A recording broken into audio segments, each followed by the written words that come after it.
El material más popular para trabalhar hoje em dia seguro é alumínio.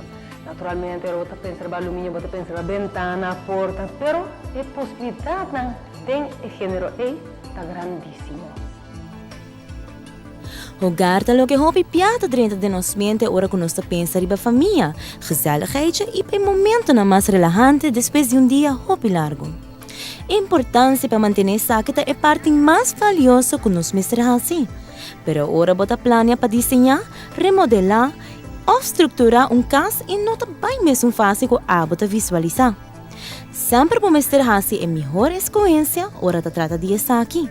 Para esse motivo, de todo aspecto, para mostrar assim uso de material extra, duradouro, econômico, fácil para manter e o mais importante, ideal para o clima de nossa isla.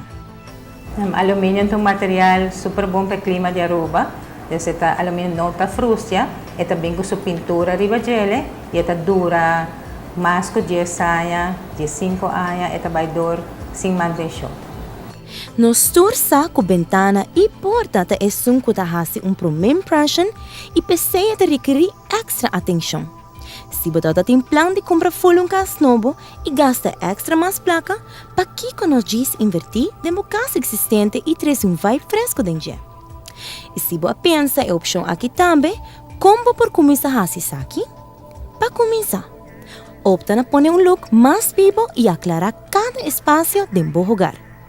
Põe o color resaltar completamente maneira branco.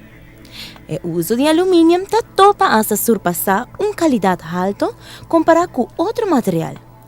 É resistente de qualquer clima que está quando ter mantenimento muito alto. Vou por lá na sua condição existente. Pero se você quer agregar alguma proteção adicional, vou por ferro ou spouts aqui.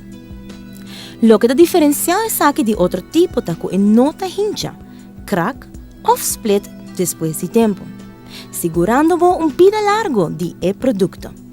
Para mais informação, por subir para o website de Aluminium Expert, que tá www.aluminiumexpert.com. Ou por passar livremente na Cerro Patrici, just 4D, para o na linha extenso de alumínio.